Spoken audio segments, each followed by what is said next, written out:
بسم اللہ الرحمن الرحیم۔ خواتین و حضرات، السلام علیکم ورحمۃ اللہ وبرکاتہ۔ مسلم اسٹڈی سینٹر کی جانب سے میں سید عدیل شاہ گیلانی آپ کے لیے ایک نیا موضوع لے کر حاضر ہوا ہوں۔ آپ اسکرین پر دیکھ رہے ہیں موضوع کو، کافی باریکی والا کام ہے۔ پہلے آپ اس کا جو سینٹرل آئیڈیا ہے آپ اس کو سمجھ لیجئے۔ بھئی اس کا مرکزی خیال یہ ہے کہ اللہ تعالیٰ نے جب حضرت عیسیٰ علیہ السلام کو آسمان پر زندہ اٹھا لیا، اس کے بعد ان کے حواری اور جو ان کے فالورز تھے نا، ان پر بہت ظلم ڈھائے گئے تھے۔ ان کی اوپریشن، ان کی پرسیکیوشن، اگر آپ نے اس کی تفصیلات دیکھنی ہیں تو چرچ ہسٹری کی بکس میں آپ کو مل جائیں گی۔ اب یہاں سوال یہ پیدا ہوتا ہے کہ ان بیچاروں کا قصور کیا تھا، کیوں ان کو مارا پیٹا جاتا تھا؟ تو اس کا جواب یہ ہے کہ جو رومنز تھے جن کی حکومت تھی اس وقت فلسطین پر، وہ یہ سمجھتے تھے کہ یہ جو کرسچنز ہیں نا، یہ اصل میں ایتھیسٹ ہیں۔ ایتھیسٹ کیوں ہیں؟ کیونکہ وہ رومن گاڈز کا انکار کرتے ہیں۔ تو ہر وہ بندہ جو رومن گاڈز کا انکار کرتا تھا اس کو وہ ایتھیسٹ سمجھتے تھے اور ان کو مارتے تھے۔ اب دوسری طرف یہودی تھے۔ یہودیوں کا یہ خیال تھا کہ یہ جو کرسچنز ہیں نا، یہ اولڈ ٹیسٹامنٹ کے منکر ہیں اور زندیق ہیں اور مرتد ہیں، لہٰذا جو یہودی تھے وہ سازشیں کرتے اور عیسیٰ علیہ السلام کے جتنے بھی فالورز تھے ان پر خود بھی ظلم کرتے اور پولیس سے بھی ظلم کرواتے، ان کو باغی اور غدار ڈکلیئر کرتے، قید کروا دیتے، اور بعض اوقات ایسا بھی ہوتا کہ وہ اپنے اثر و رسوخ کو استعمال کر کے ان کو سولی بھی دلوا دیتے تھے۔ حالات بڑے سخت ہو چکے تھے۔ اب ان حالات کی وجہ سے جو عیسائی تھے وہ دو طبقات میں تقسیم ہو گئے۔ پہلا طبقہ تو وہ تھا جس نے مسیح علیہ السلام کے دین کو چھوڑ دیا اور واپس وہ کفر کا رستہ اختیار کر کے اپنے پرانے مذہب کی طرف چلے گئے، یعنی مرتد ہو گئے۔ دوسرا طبقہ تھا جس نے تمام تکلیفوں کو برداشت کیا، ساری آزمائشوں کو برداشت کیا۔ ان میں سے زیادہ تر لوگ ایسے تھے جن کو شہید کر دیا گیا تھا، اور آپ چرچ ہسٹری پڑھیں نا تو ان لوگوں کو افضل ترین شہداء کے اندر شمار کیا جاتا ہے۔ یہ وہ سینیریو تھا جس میں رہ کر ہم نے اپنی ریسرچ کرنی ہے۔ اب ہوا یہ، جو کرسچن اسکالرز تھے اس زمانے کے، انہوں نے کتابیں لکھنا شروع کیں، اور ان کتابوں کو نام دیا جاتا تھا معذرت نامے کا، یعنی انہوں نے معذرت نامے لکھے۔ اپولوجائی بھی کہتے ہیں، اپولوجیا بھی کہتے ہیں، کافی ان کے جو نام ہیں وہ پروننسیشن میں ایک دوسرے سے ملتے جلتے ہیں۔ اردو میں بہرحال ان کو معذرت نامہ کہہ سکتے ہیں۔ یہ جو معذرت نامے لکھے جاتے تھے نا، ان میں دو مقدمے پیش کیے جاتے تھے۔ پہلا مقدمہ یہ کہ کرسچن اسکالر جو تھے وہ رومنز کو یہ سمجھانے کی کوشش کرتے تھے کہ بھئی ہم ایتھیسٹ نہیں ہیں، ہم مذہب پسند لوگ ہیں، البتہ ہم میں اور تم میں فرق یہ ہے کہ ہم صرف ایک خدا پر بلیف رکھتے ہیں، ایک خدا کو مانتے ہیں، ہم ایتھیسٹ نہیں ہیں۔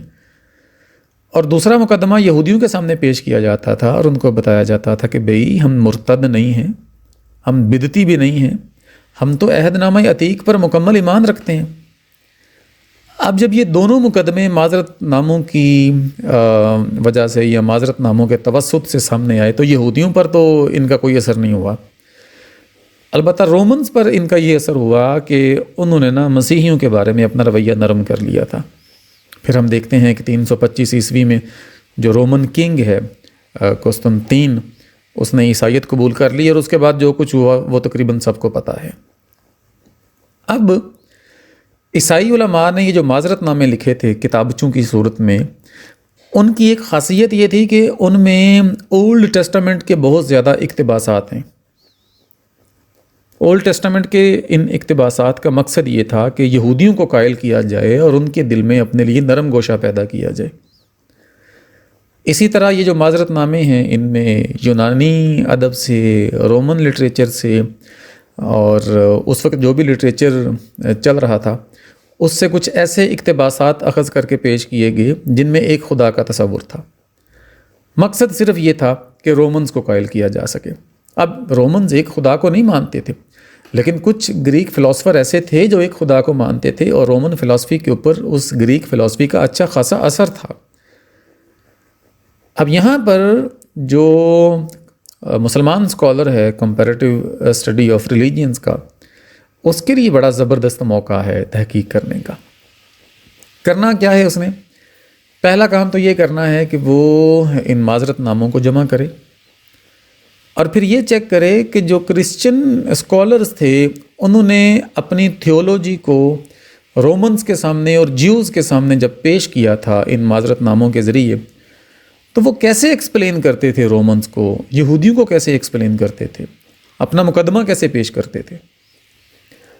پھر یہ بھی چیک کرنا ہے مسلم اسکالر نے، جو کمپیریٹیو اسٹڈی آف ریلیجنس کا ریسرچر ہے، کہ یہ جو معذرت نامے لکھے جاتے تھے یہ کس حد تک مسیح علیہ الصلوۃ والسلام کی تعلیمات سے مماثلت رکھتے تھے، اور اگر ان کو اسلام کی روح سے پڑھا جائے تو کس طرح پڑھا جائے گا، کیسے پرکھا جائے گا ان کو۔